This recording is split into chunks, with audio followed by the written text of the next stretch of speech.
4119226 dari kelompok 6 Ekonomi Makro Islam. Di sini kami akan mempresentasikan hasil diskusi kelompok kami, yaitu mengenai pendapatan nasional dalam perspektif ekonomi Islam. Yang pertama, kita akan membahas mengenai definisi pendapatan nasional terlebih dahulu. Pendapatan nasional adalah jumlah pendapatan yang diterima oleh seluruh rumah tangga keluarga atau RTK di suatu negara dan faktor-faktor produksi dalam satu periode, biasanya dalam waktu 1 tahun. Nah, tujuan dari perhitungan pendapatan nasional ini yaitu untuk mendapatkan gambaran tentang tingkat ekonomi yang telah dicapai dan nilai output yang diproduksi, komposisi pembelanjaan agregat, sumbangan dari berbagai sektor perekonomian, serta mengetahui tingkat kemakmuran yang dicapai. Terdapat beberapa istilah mengenai pendapatan nasional, di antaranya produk domestik bruto atau disingkat PDB, yang artinya nilai barang dan jasa dalam suatu negara yang diproduksikan oleh faktor produksi milik warga negara tersebut dan negara asing. Kemudian produk nasional bruto atau PNB, artinya nilai barang dan jasa yang dihitung dalam pendapatan nasional hanyalah barang dan jasa yang diproduksikan oleh faktor-faktor produksi yang dimiliki warga negara itu sendiri. Kemudian pendapatan nasional harga berlaku, yang artinya pendapatan nasional yang dihitung dengan harga berlaku, yakni nilai barang-barang dan jasa-jasa yang dihasilkan dari suatu negara dalam 1 tahun dan dinilai menurut harga-harga yang berlaku pada tahun tersebut. Kemudian pendapatan nasional harga tetap atau real, artinya pendapatan nasional yang dihitung dengan harga tetap, yakni harga barang-barang dan jasa-jasa yang berlaku pada 1 tahun tertentu yang seterusnya digunakan sebagai patokan untuk menilai barang dan jasa yang dihasilkan pada tahun-tahun berikutnya. Kemudian pendapatan nasional harga pasar, yang artinya pendapatan nasional yang dihitung dengan harga pasar, yakni apabila perhitungan nilai barang itu menggunakan harga yang dibayarkan oleh pembeli. Kemudian pendapatan nasional harga faktor, yang artinya pendapatan nasional yang dihitung bergantung pada jumlah pendapatan faktor produksi yang digunakan untuk menghasilkan barang tersebut. Nah, selanjutnya kita akan membahas mengenai komponen pengeluaran agregat dalam perekonomian. Pengeluaran atau perbelanjaan agregat adalah pengeluaran yang dilakukan untuk membeli barang dan jasa yang dihasilkan oleh suatu perekonomian dalam suatu periode tertentu dan biasanya diukur untuk suatu tahun tertentu. Nah, pengeluaran agregat meliputi 5 jenis pengeluaran. Di antaranya 5 komponen pengeluaran agregat tersebut yaitu yang pertama konsumsi rumah tangga, yang kedua investasi perusahaan, yang ketiga pengeluaran pemerintahan, yang keempat ekspor, yang kelima impor. Perkenalkan, nama saya Nabila Huruni Saritandi, NIM 419231. Saya akan melanjutkan materi dari yang sebelumnya, yaitu pendapatan pribadi dan pendapatan disposable. Pengertian pendapatan pribadi. Pendapatan dalam Kamus Besar Bahasa Indonesia adalah hasil kerja atau usaha atau sebagainya. Semua jenis pendapatan, termasuk pendapatan yang diperoleh tanpa memberikan sesuatu kegiatan apapun yang diterima oleh penduduk suatu negara. Pendapatan pribadi adalah pendapatan yang diterima semua rumah tangga dalam perekonomian atau yang diterima suatu keluarga dari penggunaan faktor-faktor produksi yang dimilikinya dan dari pembayaran pindahan. Dalam pendapatan pribadi tidak dihitung pendapatan nasional yang tidak diterima dalam rumah tangga. Dalam makroekonomi, rumus pendapatan pribadi dapat dirumuskan sebagai berikut. Pendapatan pribadi sama dengan pendapatan nasional ditambah pembayaran transfer ke rumah tangga dikurangi pajak bisnis tidak langsung, dikurangi pajak penghasilan perusahaan, dikurangi laba ditahan. Yang kedua yaitu pendapatan disposable atau disposable income.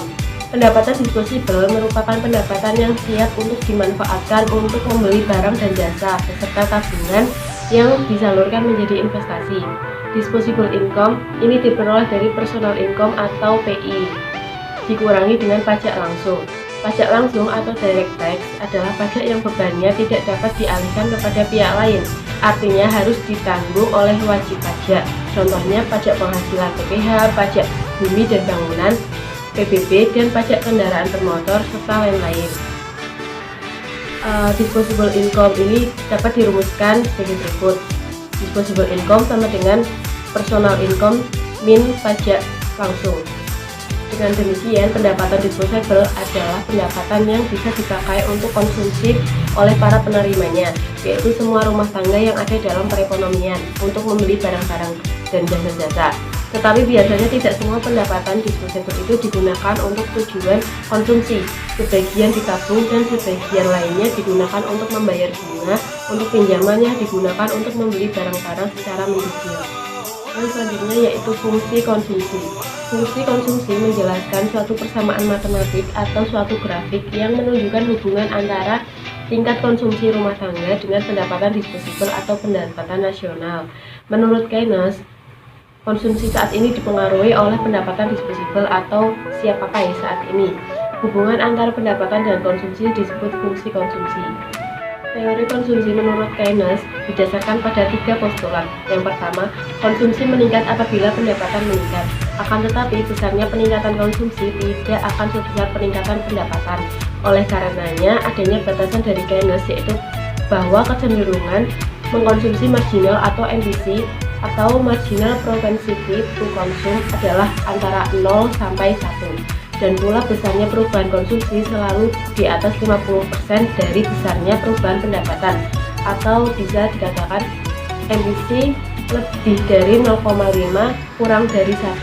Yang kedua yaitu rata-rata kecenderungan mengkonsumsi atau APC, Average Propensity to Consume, akan turun apabila pendapatan naik, karena peningkatan pendapatan selalu lebih besar daripada peningkatan konsumsi, sehingga pada setiap naiknya pendapatan pasti akan memperbesar tabungan. Dan yang ketiga yaitu pendapatan merupakan determinan atau faktor penentu utama dari konsumsi. Dan selanjutnya yaitu hubungan pendapatan disposable dengan konsumsi. Menurut Keynes ada batasan minimal konsumsi yang tidak tergantung pada tingkat pendapatan. Artinya tingkat konsumsi tersebut harus dipenuhi walaupun tingkat pendapatan sama dengan 0. Itulah yang disebut dengan konsumsi autonomous atau autonomous consumption. Jika pendapatan disposable meningkat, maka konsumsi juga akan meningkat. Hanya saja peningkatan konsumsi tersebut tidak sebesar dengan peningkatan pendapatan disposable. Dapat dirumuskan sebagai berikut. C sama dengan CO plus BBD. Keterangannya, C sama dengan konsumsi, CO sama dengan konsumsi autonomous, B sama dengan marginal propensity to consume atau MPC, YD sama dengan pendapatan setelah dikurangi pajak langsung. Yang selanjutnya yaitu fungsi tabungan. Tabungan dalam ilmu ekonomi makro merupakan uang yang disimpan dari hasil pendapatan yang tidak digunakan untuk konsumsi namun dikumpulkan untuk cadangan masa depan. Tabungan ini dapat disimpan di lembaga keuangan seperti bank. Terus menurut Keynes, besarnya tabungan yang dilakukan oleh rumah tangga bukan tergantung kepada tinggi rendahnya suku bunga. Tabungan tergantung dari besar kecilnya tingkat pendapatan rumah tangga. Makin besar pendapatan rumah tangga, semakin besar jumlah tabungan yang akan dilakukan oleh perekonomian. Tabungan ini dapat menambah pendapatan nasional karena tabungan ini dimanfaatkan untuk keperluan investasi. Melalui investasi, pendapatan nasional dapat meningkat. Selanjutnya yaitu ada hubungan pendapatan disposable dengan tabungan. Tabungan adalah bagian dari pendapatan disposable yang tidak digunakan untuk konsumsi. Dapat dirumuskan sebagai berikut. YD sama dengan C plus S atau S sama dengan YD min C. Keterangannya, S sama dengan tingkat tabungan, C sama dengan tingkat konsumsi, YD sama dengan tingkat pendapatan nasional. Setiap tambahan penghasilan disposable akan dialokasikan untuk menambah konsumsi dan tabungan. Besarnya tambahan pendapatan disposable yang menjadi tambahan tabungan disebut kecenderungan menabung marginal atau marginal propensity to save atau MPS. Sedangkan rasio antara tingkat tabungan dengan pendapatan disposable disebut dengan kecenderungan menabung rata-rata atau average propensity to save atau APS. Selanjutnya, saya akan menjelaskan materi berikutnya, yaitu tentang pendapatan nasional dalam perspektif ekonomi Islam. Pendapatan nasional merupakan tolak ukur yang paling baik untuk menunjukkan keberhasilan dan kegagalan perekonomian suatu negara. Dari tingkat kesempatan kerja, tingkat harga barang, dan posisi neraca pembayaran luar negeri, serta pendapatan per kapitanya. Dalam ekonomi Islam terdapat parameter al-falah. Falah adalah kesejahteraan yang hakiki, kesejahteraan yang sebenar-benarnya, di mana komponen-komponen rohaniah masuk ke dalam pengertian falah ini. Dalam perhitungan ekonomi Islam, terdapat prinsip yang harus dipegang teguh dalam perhitungan pendapatan nasional, yaitu 1. Pendapatan nasional harus menggambarkan pendapatan masyarakat yang sesuai dengan penyebaran penduduk. 2. Pendapatan nasional perkotaan dan pedesaan harus dapat dibedakan, karena secara jelas produksinya tidak dapat disamakan. 3. Pendapatan nasional harus dapat mengukur secara jelas kesejahteraan masyarakat yang sesungguhnya. Pada intinya, ekonomi Islam harus mampu menyediakan suatu cara untuk mengukur kesejahteraan ekonomi dan kesejahteraan sosial berdasarkan sistem moral dan sosial Islam. Setidaknya ada 4 hal yang semestinya bisa diukur dengan pendapatan nasional berdasarkan ekonomi Islam. 4 hal tersebut adalah: 1. Pendapatan nasional harus dapat mengukur penyebaran pendapatan individu rumah tangga. 2. Pendapatan nasional harus dapat mengukur produksi di sektor pedesaan. 3. Pendapatan nasional harus dapat mengukur kesejahteraan ekonomi Islam. Yang keempat, perhitungan pendapatan nasional sebagai ukuran dari kesejahteraan sosial Islam melalui pendugaan nilai santunan antara saudara dan sekutu. Sumber-sumber pendapatan nasional dalam ekonomi Islam. Yang pertama, ghanimah. Secara etimologi berasal dari kata ghanama, ghanimatu, yang berarti memperoleh jarahan rampasan perang. Harta ini adalah harta yang didapatkan dari hasil peperangan dengan kaum musyrikin. Yang kedua adalah sodaqoh. Secara etimologi adalah berasal dari kata sodaqoh yang berarti benar, pembuktian, dan syahadat atau keimanan yang diwujudkan dengan bentuk pengorbanan materi. Menurut Ibnu Taimiyah, sodaqoh adalah zakat yang dikenakan atas harta kekayaan muslim tertentu. Yang ketiga adalah infak. Infak diambil dari kata anfaqo yang berarti mengeluarkan sesuatu atau harta untuk kepentingan sesuatu. Menurut literatur yang lain, infak berarti mengeluarkan sebagian harta atau pendapatan untuk satu kepentingan yang diperintahkan ajaran Islam. Kemudian zakat. Kata zakat berasal dari kata zakah menumbuhkan, ziyadah menambah, barokah memberkatkan, fatir menyucikan, dan anamah berkembang.